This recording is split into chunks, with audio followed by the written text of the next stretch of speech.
Olá pessoal, tudo bem? Dando sequência à nossa série sobre profetas menores, hoje a gente vai falar um pouquinho sobre o livro do profeta Zacarias. O ministério do profeta Zacarias se deu durante o período pós-exílico, o que coloca ele como contemporâneo do profeta Ageu, que a gente viu na aula passada. Zacarias nasceu na Babilônia, mas veio junto do seu avô Ido para Judá. O avô de Jeremias, Ido, é citado no livro de Neemias como um dos que voltaram a Judá junto de Zorobabel, e é muito provável que Zacarias tenha voltado junto com seu avô. Zacarias sucedeu o seu avô como sacerdote, o que é algo um pouco incomum. Geralmente quem sucederia seria o próprio filho, não o neto, o que leva a crer que o pai de Zacarias, Berequias, morreu ainda jovem. Embora contemporâneos, Ageu e Zacarias possuíam estilos totalmente diferentes. Enquanto Ageu era mais direto, incisivo e até pragmático, Zacarias possuía um estilo mais eloquente, idealista, visionário e até poético. Com 14 capítulos, o livro do profeta Zacarias é o maior dos livros dos profetas menores. Devido à forma visionária e poética que Zacarias escreve, esse é um livro de difícil interpretação e em muito comparado ao livro de Apocalipse. E para facilitar os nossos estudos, nós vamos dividir o livro de Zacarias em duas partes. A primeira parte, que é a parte da aula de hoje, vai do capítulo 1 ao capítulo 7, que fala diretamente ao povo de Israel, que fala diretamente ao povo daquela época. E nesse capítulo, Zacarias vai falar diretamente com seus contemporâneos. Então nós vamos ver assuntos como uma chamada à reconstrução do templo, assuntos relacionados à vida cotidiana, chamada ao arrependimento e demais assuntos que mostram a reestruturação da nação. Na segunda parte, que vai dos capítulos 8 ao 14, nós vamos ver profecias que vão falar através dos séculos e milênios, profecias que são paralelas às profecias de Apocalipse, e muitas coisas que foram acontecendo ao longo do tempo e até irão acontecer ainda. Então esse assunto fica para a semana que vem. No começo de sua profecia, Zacarias vai exortar o povo para a reconstrução do templo e chamar o povo para o arrependimento. Nós podemos ler no capítulo 1, versos 2 e 3, o seguinte: O Senhor muito se irou contra os seus antepassados. Por isso diga ao povo: assim diz o Senhor dos Exércitos: voltem para mim e eu me voltarei para vocês, diz o Senhor dos Exércitos. Então nós podemos ver que o começo do livro, assim como vários outros profetas já falaram, é uma chamada ao arrependimento. O povo é chamado para se arrepender dos seus maus caminhos. E, além de se arrepender dos seus maus caminhos, logicamente, o povo também deve se voltar ao Senhor, que de nada adianta se arrepender e não se voltar aos caminhos do Senhor. Dando sequência à profecia, Deus vai falar com Zacarias através de 8 visões. E essas 8 visões, Zacarias vai transcrevê-las e passá-las para o povo. E aqui a gente vai falar sobre cada uma delas. A primeira visão é retratada no livro no capítulo 1, dos versos 7 ao 17. E vamos ler aqui o versículo 8. Durante a noite tive uma visão. Apareceu na minha frente um homem montado num cavalo vermelho. Ele estava parado entre as murtas num desfiladeiro. Atrás dele vinham cavalos vermelhos, marrons e brancos. Essa primeira visão já nos mostra uma dificuldade na interpretação de Zacarias. Nós temos aqui uma visão muito parecida com aquela que nós vemos em Apocalipse, que não é uma coisa tão direta, elas necessitam de uma interpretação. E aqui nós vemos que o próprio Zacarias não sabia o que ela significava, a ponto de perguntar o que elas significavam. Se nós continuarmos a leitura nos versos 10, 11 e 12, nós vamos ver que Zacarias chama esse homem que está à frente, montado num cavalo, de anjo do Senhor. E aqui tem uma questão muito complexa. Primeiro que ele diferencia este dos demais, e nós vemos que Zacarias considera ele como sendo um mensageiro especial, uma pessoa diferente. Essa visão, de novo, ela é muito parecida com a visão em Apocalipse. Só que em Apocalipse, João deixa claro que esse cavaleiro é Jesus. Embora em Apocalipse esteja montado num cavalo branco, mas a gente tem essa representação de Jesus vindo em um cavalo. E aqui nós temos uma representação de uma pessoa, líder dos demais cavaleiros, montado num cavalo vermelho. Naquela época Jesus não tinha vindo, então não tinha como Zacarias saber quem era essa pessoa. Por mais complexo que seja essa passagem, nós podemos entender que ela tinha um quê messiânico, tinha o quê de uma mostra de um líder que viria. Podemos até de certo modo considerá-la como Jesus, mas aqui está uma coisa que é bem difícil de interpretar. Dando sequência, nós podemos ler no capítulo 1, verso 11, o seguinte: E eles relataram ao anjo do Senhor, que estava entre as murtas. Percorremos toda a terra e a encontramos em paz e tranquila. Nós vemos que esses demais cavaleiros, eles foram cumprir uma missão, que foi a de ir e ver toda a terra. E o relato deles é que a terra estava em paz. Logicamente que essa não era uma paz perfeita, não significava que o mundo todo estava em completa e absoluta paz, mas sim que havia paz o suficiente para que o povo pudesse retornar a Judá e reconstruir o templo. Logo na sequência, no capítulo 1, verso 15, nós podemos ler o seguinte. Aqui é Deus falando. Mas estou muito irado contra as nações que se sentem seguras, porque eu estava apenas um pouco irado com o meu povo, mas elas aumentaram a dor que ele sofria. Então a gente pode ver aqui que Deus se irou contra as nações que ele mesmo usou para castigar Israel e Judá. Nós podemos ver que, embora Deus tenha usado essas nações para exercer a sua justiça, Deus também vai exercer a sua justiça perante essas nações. Não é porque Deus usou essas nações para castigar o pecado de Israel que essas nações estão livres do castigo divino. E essa visão termina com Deus prometendo prosperidade ao seu povo, além de segurança e consolo. A segunda visão de Zacarias está transcrita dos versos 18 ao 21. E para dar a introdução nessa visão, vamos ler os versículos 18 e 19. Depois eu olhei para o alto e vi 4 chifres. Então perguntei ao anjo que falava comigo, o que é isso? E ele me respondeu, são os chifres que dispersaram Judá, Israel e Jerusalém. Nós temos nessa visão Deus mostrando para Zacarias 4 nações que foram cruéis contra Israel. As 4 nações que Deus usou como castigo de Israel, que são o Egito, a Assíria, a Babilônia e, por final, o Império Medo-Persa. Na sequência dessa visão, Deus mostra para Zacarias 4 artesãos. E esses 4 artesãos são os 4 exércitos, os 4 líderes de exército que derrubaram os impérios anteriores. Então aqui nós temos Deus mostrando que aqueles impérios que subjugaram e escravizaram o seu povo também foram subjugados. E quem subjugou eles foi o próprio Deus através de outros exércitos. E aqui nesse ponto eu acho que é legal a gente pensar um pouquinho que muitas vezes é difícil a gente entender a justiça de Deus. Muitas vezes parece que essa justiça ou ela não existe ou até não faz sentido. Mas nós temos que a justiça de Deus ela é perfeita. A terceira visão está no capítulo 2, dos versos 1 a 13. E para dar a introdução nessa visão, nós vamos ler os versos 1 e 2. Olhei em seguida e vi um homem segurando uma corda de medir. E eu lhe perguntei, aonde você vai? Ele me respondeu, vou medir Jerusalém para saber o seu comprimento e a sua largura.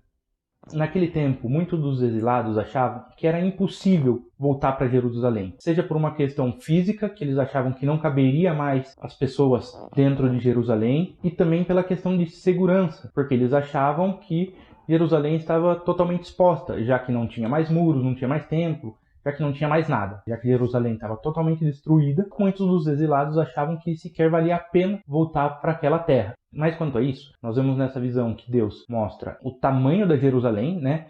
Então essa pessoa que vai medir, ela vai medir para provar que cabem lá dentro.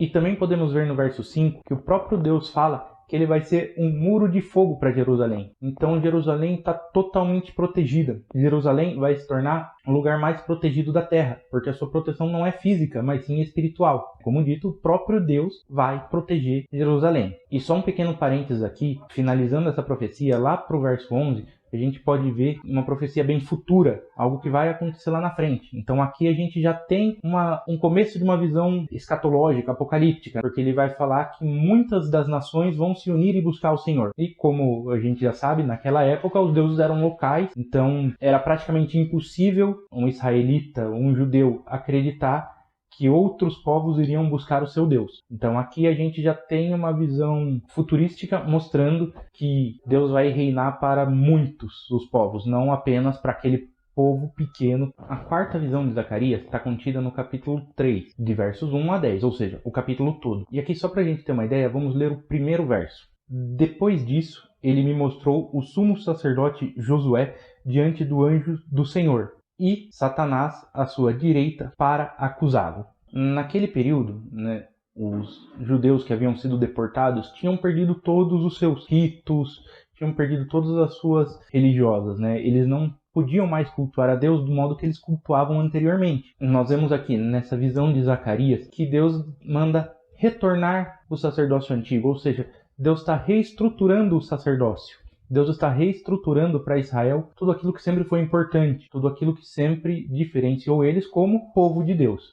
Aqui nós vemos Satanás acusando o sacerdócio, né? Nós vemos Satanás até acusando o próprio povo, mas durante o capítulo todo nós vamos ver uma defesa desse sacerdócio, que podemos dizer que para aquele povo mostrava uma defesa de toda a religião deles, de tudo aquilo que eles acreditavam e do modo que eles buscavam a Deus. Essa visão ela é centrada em mostrar para o povo como eles deviam adorar e mostrar para o povo que Deus estava trazendo de volta tudo aquilo que os caracterizava como judeus, como israelitas, como povo de Deus. É até um fato interessante a gente notar que aqui a gente tem a figura de Satanás acusando o sacerdócio, ou Satanás acusando o próprio povo, e de Josué como sumo sacerdote. O nome de Jesus vem dessa raiz, de Josué, são praticamente o mesmo nome. Então nós temos aqui, contido dentro dessa profecia, mais algum tom futuro. Embora para aquele povo o importante era o que estava acontecendo, mas nós podemos ver que durante vários momentos da profecia de Zacarias, nós temos pequenos pontos que demonstram que essa profecia é uma profecia também futura. A quinta visão de Zacarias está contida no capítulo 4, nos versos 1 a 14, ou seja, o capítulo inteiro. Essa é uma visão que tem um tom bem próximo de Apocalipse. E para a gente entender sobre o que se trata essa visão, vamos ler os versos 2 e 3. O que você está vendo? Respondi. Vejo um candelabro de ouro maciço, com um recipiente para azeite na parte superior e 7 lâmpadas, e 7 canos para as lâmpadas. Há também 2 oliveiras junto ao recipiente, uma à direita e outra à esquerda. O candelabro fazia parte do culto, ele era totalmente indispensável para o culto, e o lugar dele era dentro do templo. Segundo a lei, o candelabro devia permanecer no lugar santo. Então aqui nós temos também mais uma chamada para a reconstrução do templo, já que sem o templo não poderia existir o candelabro, né? E aqui a gente tem dentro dessa visão algumas coisas bem interessantes. A primeira e mais direta é que o candelabro é o símbolo do povo de Israel. A gente tem uma coisa muito importante aqui, mostrando a importância do templo, mas também a importância do povo. Nós vemos que nessa visão existem também 2 oliveiras. E isso é muito importante, porque a oliveira que forneceria o azeite para ser queimado, né? E aqui a visão dessas 2 oliveiras remete exatamente aos 2 líderes ou às 2 lideranças que aquele povo devia ter. Uma, que era Zorobabel, o governador, ou seja, uma liderança civil do povo, e a outra como Josué, ou seja, o sumo sacerdote, mostrando uma liderança espiritual, a liderança religiosa de todo o povo. A 6ª visão de Josué é uma visão mais curta e ela está compreendida no capítulo 5, dos versos 1 a 4. Então vamos ler aqui o verso 2 para a gente entender do que se trata. O anjo do Senhor me perguntou: o que você está vendo? E respondi: vejo um pergaminho voando, com 9 metros de comprimento por 4,5 de largura.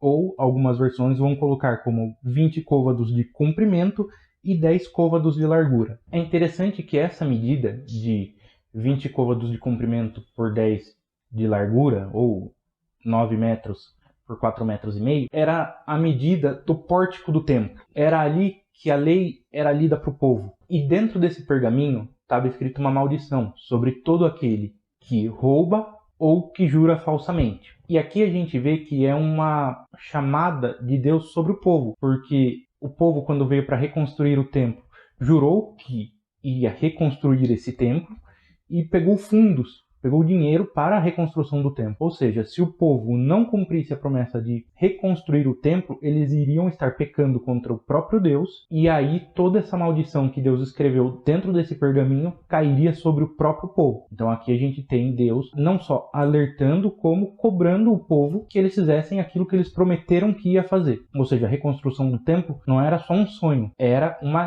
dívida, ela era uma obrigação. A 7ª visão está dentro do próprio capítulo 5, e ela vai dos versos 5. Essa é mais uma visão que tem um cunho extremamente apocalíptico. E só para a gente ter uma ideia, vamos ler os versos 6, 7 e 8. E perguntei o que era aquilo, e ele me respondeu: é uma vasilha, ou uma efa, e disse mais: aí está o pecado de todo o povo da terra. Então a tampa de chumbo foi retirada, e dentro da vasilha estava sentada uma mulher. E ele disse: esta é a perversidade. Vamos ler até aqui. Essa visão vai mostrar uma vasilha com toda a maldade, com todo o pecado da terra. Dentro dela uma mulher, que é a perversidade, né, que está personificando a perversidade dos habitantes da terra. Na sequência, a gente vai ver que o anjo vai fechar essa vasilha e vai levar essa vasilha até um templo, até um santuário que está sendo construído na Babilônia. Ou seja, aqui nós vemos que toda a maldade da terra vai ser colocada dentro de uma vasilha, vai ser colocada dentro de um lugar e levada para a mãe das maldades, que é a Babilônia. E isso tem muito a ver com Apocalipse, porque Apocalipse vai mostrar a Babilônia como a mãe de todas as perversidades. É claro que em Apocalipse, João estava usando uma linguagem que já vem sido empregada ao longo da Bíblia inteira, mostrando a Babilônia, né, mostrando os inimigos do povo de Deus como sendo extremamente maus, como sendo os porta-vozes, os mandatários e até a origem de todo o mal. A última das visões está no capítulo 6, dos versos de 1 a 8. E aqui a gente vai ler dos versos 1 a 4. Olhei novamente e vi diante de mim 4 carruagens, que vinham saindo do meio de 2 montanhas de bronze. A primeira estavam atrelados cavalos vermelhos, a segunda cavalos pretos, a terceira cavalos brancos e a quarta cavalos malhados.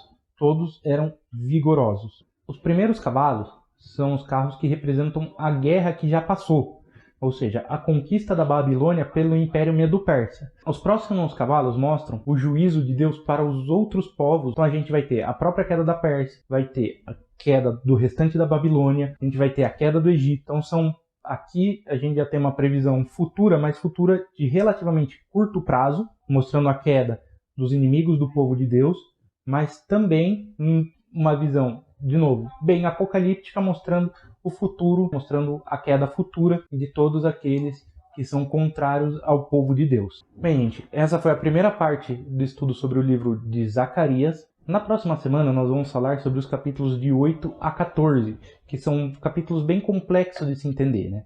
Esses próximos capítulos, eles são visões futuras, são previsões para aquilo que iria acontecer de longo a longuíssimo prazo, ou seja, coisas que iriam acontecer com a vinda de Cristo e depois, coisas que iam se concretizar de alguns séculos a milênios depois. Espero que essa aula tenha sido boa e um grande abraço para todo mundo.